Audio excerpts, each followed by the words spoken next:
Bismillahirrahmanirrahim. Welcome to Gohar Publishers. We are redefining the geography of education through digital resources for conceptual learning. Students, my name is Hassan Ali and I am your computer science teacher. Students, we are studying Gohar Computer Science for grade 6 and the title of unit number 1 is ICT Fundamentals. Students, in lecture number 3, we will study about history of the computers and generation of the computers. तो students शुरू करते हैं। सबसे पहले देखते हैं history of the computers क्या है, कि कंप्यूटर की शुरुआत कैसे हुई। In the beginning human beings used to calculate the things manually. जब शुरुआत हुई थी बनी नू की, तो इंसान क्या करते थे, हाथों से चीज़ों को गिनते थे, कोई डिवाइस इजाद नहीं हुए थे।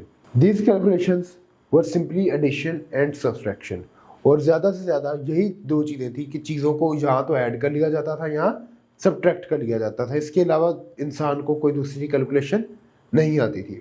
It was difficult and time taking method, और ये एक बहुत ही लंबा काम था क्योंकि हर चीज़ को मैनुअली गिनना और उसको सब्सट्रैक्शन करना और फिर उसको में एडिशन करना, ये बहुत टाइम टेकिंग प्रोसेस है। There were chances of incorrect calculations too, और अगर आपके अंदर कुछ चीज़ भूल गए तो आपको वो दोबारा से कैलकुलेशन करनी पड़ती थी। With the passage of time different inventions for calculations were taken place. These inventions reach to the modern computer today. जैसे जैसे वक्त गुजरता गया वैसे वैसे इन कैलकुलेशंस में जिद्दत आती गई, और इसी तरह आज उन्हीं कैलकुलेशंस में जिद्दत आते हुए वो सारी इंफॉर्मेशन हमारे सामने एक कंप्यूटर की सूरत में मौजूद है। Students, history of the computer में हम सबसे पहले पढ़ेंगे Napier's bones. John Napier was a mathematician. John Napier एक मैथमेटिशियन था। He created the manual operated calculating device in 1614। इसने सबसे पहले एक मैनुअली ऑपरेटिंग कैलकुलेटिंग डिवाइस बनाया। मैनुअली का मतलब जिसको इंसान चलाते हैं। कब बनाया? 1614 में। It's name was Napier's bone, और जॉन नेपियर ने बनाया था, इसीलिए उस डिवाइस का नाम भी उसी के नाम से मुंसब किया गया और उसको नेपियर्स बोन्स कहा गया। It had a set of squares rods made up of bones, और इसके ऊपर ये स्क्वेयर्स में कुछ बने हुए थे। स्क्वेयर्स रॉड्स होती थी जो कि हड्डियों से यानी कि बोन से बनी थी। Numbers are marked on the bones. Bones के ऊपर नंबर्स मार्क होते थे।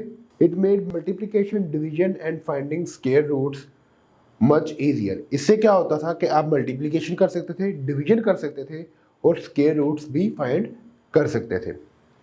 नेक्स्ट है students slide rule. William authored invented slide rule in 1622। It was based on Napier's idea about algorithm, और ये भी डिवाइस क्या था, नेपियर्स की आइडिया पर ही बेस करता था। It was used for multiplication, division, roots, logarithm and trigonometry। इसमें आप सिर्फ मल्टीप्लिकेशन, डिवीजन, स्क्वायर रूट्स के अलावा लॉगरिथम्स और ट्रिग्नोमेट्री के फंक्शंस को भी सॉल्व कर सकते थे। नेक्स्ट है students Pascaline. Pascaline was invented by Blaise Pascal in 1642। It could do addition, ये एडिशन कर सकता था, एंड सब्ट्रैक्ट ओनली, और सिर्फ सब्ट्रैक्शन कर सकता था, यानी कि मल्टीप्लिकेशन, डिवीजन और लॉगरिथमिक फंक्शंस को ये सॉल्व नहीं कर सकता था। इट वाज वेरी एक्सपेंसिव, और ये बहुत ज़्यादा एक्सपेंसिव भी था। नेक्स्ट है students Steve reckoner. Steve reckoner invented by Gottfried Wilhelm Lebanese in 1672। The machine that could add, ये एडिशन कर सकती थी, सब्ट्रैक्ट सब्ट्रैक्शन कर सकती थी, मल्टीप्लाई मल्टीप्लिकेशन कर सकती थी, एंड डिवाइड ऑटोमेटिकली, और ऑटोमेटिकली ये सारे का आप परफॉर्म कर सकती थी। इससे पहले जितनी चीज़ें थी वो मैनुअली ऑपरेट होती थी, जबकि ये ऑटोमेटिकली ऑपरेट करती थी। यानी कि हमने इसको डेटा दे दिया और ये अपने आप ही उसको सॉल्व कर देती थी। नेक्स्ट है students jacquard loom. The jacquard loom was mechanical loom. ये एक मैकेनिकल लूम थी, यानी कि ये ऑटोमेटिक फंक्शंस परफॉर्म नहीं करती। It was invented by Joseph Marie Jacquard in 1901. It was an automatic machine controlled by punch card. और ये क्या था, एक ऑटोमेटिक मशीन थी जो कि पंच कार्ड, पंच यानी पंच कहते हैं दबाना, पंच कार्ड के असूल पर काम करती थी. It had the ability to store and automatically reproduce complex pattern. ये क्या करती थी, स्टोर कर सकती थी किसको, डेटा को, और ऑटोमेटिकली रिप्रोड्यूस कर सकती थी कॉम्प्लेक्स पैटर्न, और उन कॉम्प्लेक्स पैटर्न्स को ऑटोमेटिकली प्रोड्यूस कर सकती थी. नेक्स्ट है arithmometer. Arithmometer was invented by Thomas de Colmar in 1820.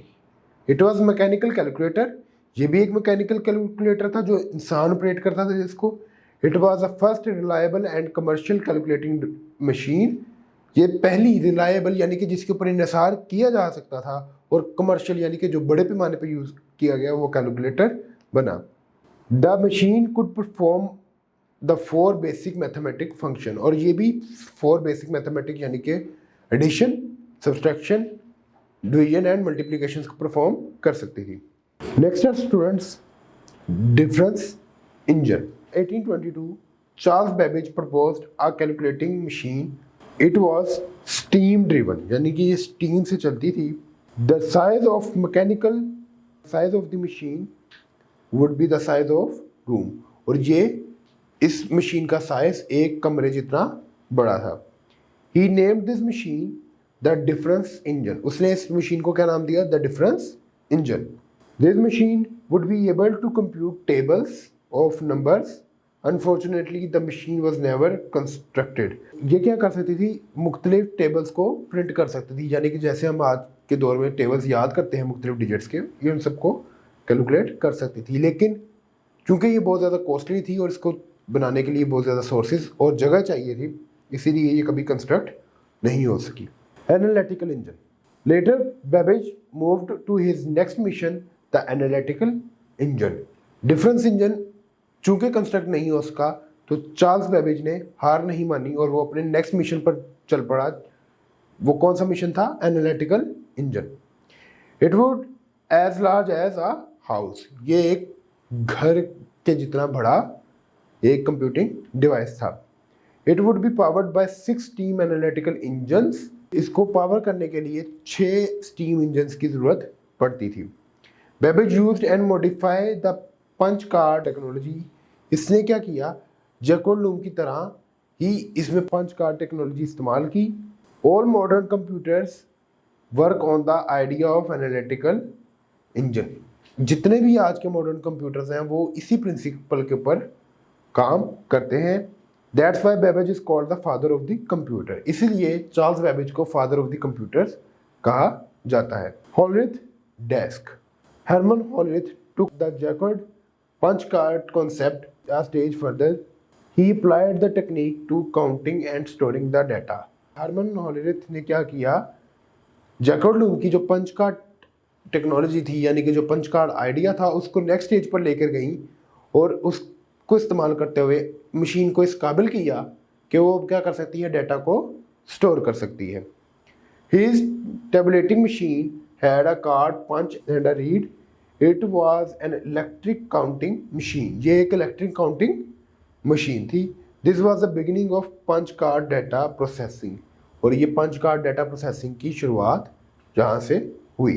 Hollerith built the tabulating machine company. Later, it became international business machine IBM. और स्टूडेंट्स IBM आज के दौर में भी मौजूद है. Harvard mark 1. In 1944, Howard Hathaway built Harvard Mark 1 computer. This was the first programmable computer. It was not a purely electric computer. It contained about 7,60,000 parts connected by 530 miles of wire. Students ये पूरी तरह से तो हम नहीं कह सकते कि इलेक्ट्रिक डिवाइस था, लेकिन इसके 7,60,000 पार्ट्स थे, जबकि 530 माइल्स की जो सी वायर थी वो इसको कनेक्ट करने के लिए इस्तेमाल होती थी, इन पार्ट्स को आपस में कनेक्ट करने के लिए.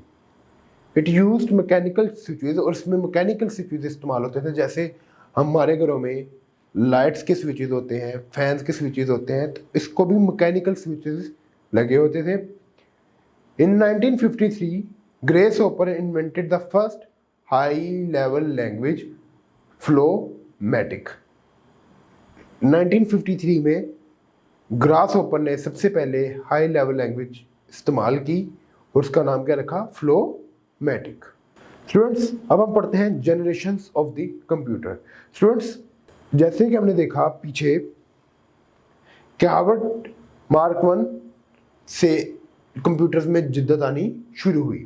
अब कंप्यूटर्स को समराइज करने का दौर शुरू होता है, यानी कि वो कंप्यूटर्स जिसके 7,60,000 पार्ट्स थे और 530 माइल्स की वायर लगती थी उनको कनेक्ट करने के लिए, उनकी जगह अब मुख्तलिफ डिवाइसेस लेंगे जो कि साइज में छोटे हैं और पावरफुल भी ज़्यादा हैं। यहाँ से शुरुआत होती है जनरेशन ऑफ द कंप्यूटर की। फर्स्ट जनरेशन है वैक्यूम ट्यूब, जो कि 1946 से स्टार्ट होती है और 1959 तक चलती है। वैक्यूम ट्यूब क्या होती थी? एक बहुत बड़ी ट्यूब थी, लेकिन ये उतनी बड़ी नहीं थी और ये एक मॉडर्न टेक्नोलॉजी समझी जा रही थी कि एक तरफ 7,60,000 पार्ट्स हैं और एक तरफ ये एक वैक्यूम ट्यूब है। लेकिन इसके कुछ ड्रॉबैक्स थे कि ये बहुत ज़्यादा जल्दी गर्म हो जाती थी और वो एक अलहदा दास्तान है। तो इसका जो सा था साइज वेरी ह्यूज, बहुत ज़्यादा बड़ा साइज था, speed very slow, cost very costly. Example ENIAC, और इसका एक कंप्यूटर की एग्जाम्पल जो है वो क्या है? इनियक कंप्यूटर है। सेकेंड जनरेशन है स्टूडेंट्स ट्रांजिस्टर। यहाँ से स्टूडेंट्स कंप्यूटर पार्ट्स का छोटे होने का सिलसिला शुरू हुआ। 1960 to 1965 smaller than first generation, और उसके बाद स्मॉलर देन फर्स्ट जनरेशन। एक तो साइज छोटा था और स्पीड इसकी थोड़ी सी कम थी, कॉस्ट वेरी कॉस्टली, इसकी भी कॉस्ट बहुत ज़्यादा थी, और एग्जाम्पल लार्क। थर्ड जनरेशन है स्टूडेंट्स इंटीग्रेटेड सर्किट्स की। इनका दौर है 1965 to 1971। इनका साइज बहुत ही छोटा था उससे किससे? बाकी दो जनरेशन से। नेक्स्ट थी स्पीड। स्पीड ज़रा उससे ज़्यादा बेहतर थी, लेकिन smaller than second generation, costly थे, और एग्जाम्पल है इसकी IBM 360। फोर्थ है स्टूडेंट्स माइक्रो प्रोसेसर्स, 1971 to 1980। इनका साइज स्मॉल था और स्पीडियर थे बाकी तीन जनरेशन से, और कॉस्ट इकोनॉमिकल थी, यानी कि ये इतने महंगे नहीं थे, इनको अफोर्ड किया जा सकता था, और इसकी एग्जाम्पल है IBM 5100। फिफ्थ जनरेशन स्टूडेंट्स है थी अल्ट्रा लार्ज स्केल इंटीग्रेशन। ये 1980 से ऑनवर्ड यानी कि अभी तक चलती आ रही है। साइज इनका वेरी स्मॉल और स्पीड वेरी स्पीडी, और ये बहुत जल्दी काम करते हैं। कॉस्ट इकोनॉमिकल है, और इनकी एग्जांपल है टुडेज कंप्यूटर, यानी कि आज के दौर में जितने भी कंप्यूटर्स इस्तेमाल होते हैं वो फिफ्थ जनरेशन के हैं और ultra large scale integration technology को इस्तेमाल करते हैं। नेक्स्ट है स्टूडेंट्स कंक्लूजन। तो अब हम देखेंगे कि हमने इस लेक्चर में क्या पढ़ा। सबसे पहले स्टूडेंट्स एवोल्यूशन ऑफ कंप्यूटर, आपको सब बताया कि कैसे कंप्यूटर्स की बिगिनिंग कैसे हुई और आज के कंप्यूटर कैसे नज़र आते हैं। नेक्स्ट है व्हाट इज़ पास्कल लाइन, कि पास्कल लाइन क्या था और ये किस तरह वर्क करता था। Distinguish between difference engine and analytical engine. Students आपको इसके दरमियान में, दोनों के दरमियान में डिफरेंस आना चाहिए। आपको ये भी पता होना चाहिए कि डिफरेंस इंजन क्यों कंस्ट्रक्ट नहीं हो उसका, और एनालिटिकल इंजन क्यों ज़रूरी था, और इसने मॉडर्न कंप्यूटर्स में प्रिंसिपल बनने में कैसे अपना रोल अदा किया। नेक्स्ट है जनरेशन ऑफ द कंप्यूटर्स। तो स्टूडेंट यहाँ पर हमारा चैप्टर, ये वाला लेक्चर कंक्लूड होता है। We will see you in the next video. Take care. अल्लाह हाफिज़।